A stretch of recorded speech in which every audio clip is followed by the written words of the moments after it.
I stood there, hose still running, marigolds dripping in slow motion, and I realized something. If they wanted a garden makeover, I'd give them the makeover of their nightmares.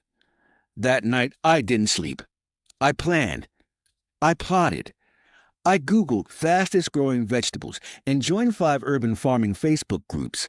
My Amazon cart looked like I was about to start my own episode of Farmer Wants a Lawn.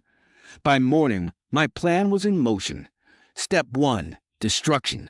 I ripped out every blade of HOA-approved grass like it had personally insulted me. I pulled up the mulch beds.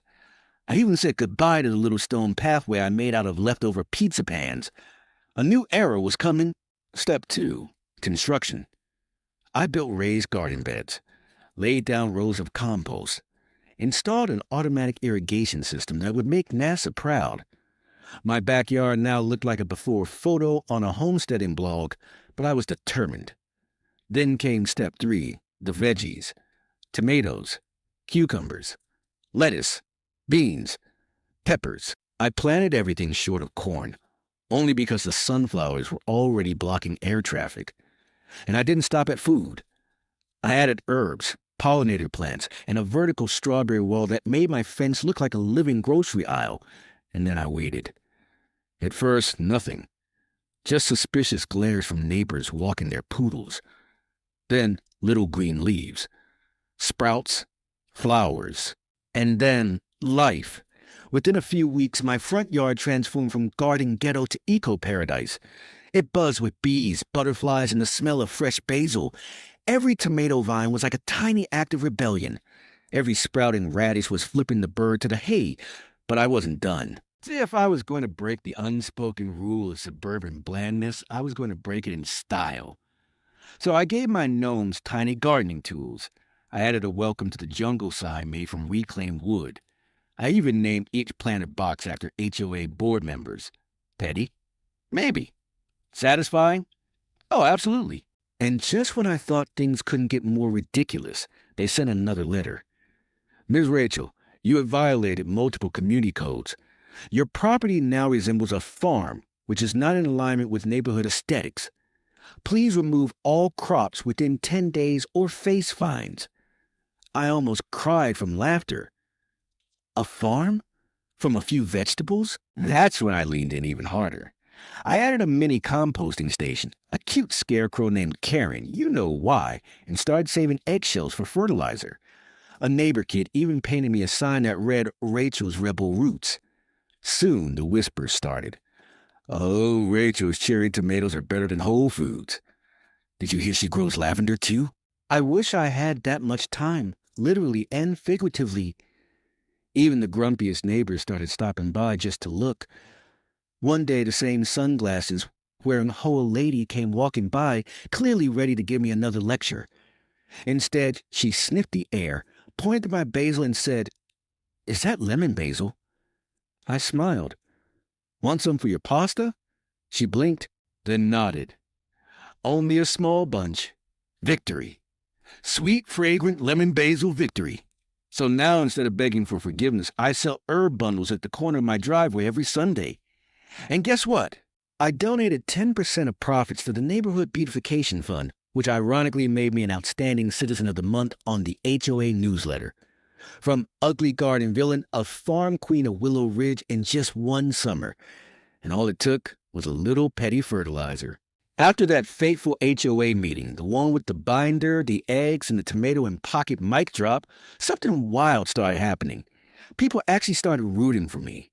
I'd gone from weird flower lady to full-on suburban legend. My mailbox was full, not with violation letters, but with recipe requests. "Hey, Rachel, how do you roast those zucchinis? Got any extra mint? My kid says your carrots taste better than candy." Even the local high school asked if their botany club could come tour my urban agriculture experiment. I mean, sure. I just asked them not to trip over Beyoncé. She's sensitive. Of course, the HOA tried one more trick. They claimed my produce stand was a business, and I'd need to remove my hand-painted Rachel's Backyard Market sign from the lawn. So I did what any respectful, law-abiding, slightly chaotic gardener would do. I projected it onto my garage wall every Saturday night using a movie-grade projector and sold veggies by candlelight. Farmers Market by Moonlight was born. People came with tote bags. Kids danced near the compost bin. Someone brought a guitar. And once, I kid you not, a guy proposed to his girlfriend in front of the kale bed. Turns out basil and romance go hand in hand. Meanwhile, Linda, our HOA overlord, was still trying to fight the good fight. She started sending anonymous complaints to the city. But here's the thing. I'd already charmed the zoning department.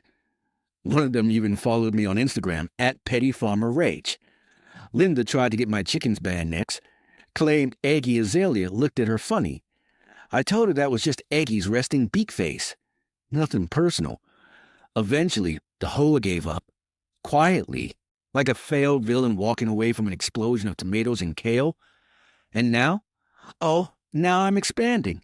Yep, I added a community compost station with a hand-painted sign that says, "Turn your trash into sass." Kids love it. I installed tiny fairy houses beneath strawberry beds, which apparently brings good luck, or at least fewer bugs. I even wrote a neighborhood gardening zine called Dirt Don't Hurt and distributed it door to door with little seed packets attached. My once unsightly garden is now the pride of the block. We've had 3 front yard picnics, a bring your own basil pesto night, and last month I hosted a zucchini carving contest. Eggy Azalea won. We don't know how she held the knife. And every time I see Linda sneaking up my driveway to grab the good tomatoes, I just smile, hand her a bag, and ask, "How's that fraud collection coming along?" She nods, grunts, hands me $5. Victory tastes like heirloom cherry tomatoes. Clapperboard ending your YouTube video as your story wraps up, slowly fade in light acoustic music, something whimsical and upbeat. On screen, show smiling neighbors picking herbs, chickens pecking at seeds, and a final slow-mo shot of you holding up a sign that says, "Grow petty, grow proud." Then, loudspeaker voiceover CTA. Ever had an HOA drama of your own? Or turned a petty moment into a full-blown masterpiece? Drop your story in the comments. I read every single one. And hey, if this made you laugh, smile, or suddenly want to buy chickens, smash that like button, subscribe for more chaotic suburban storytelling, and send this to your favorite garden rebel.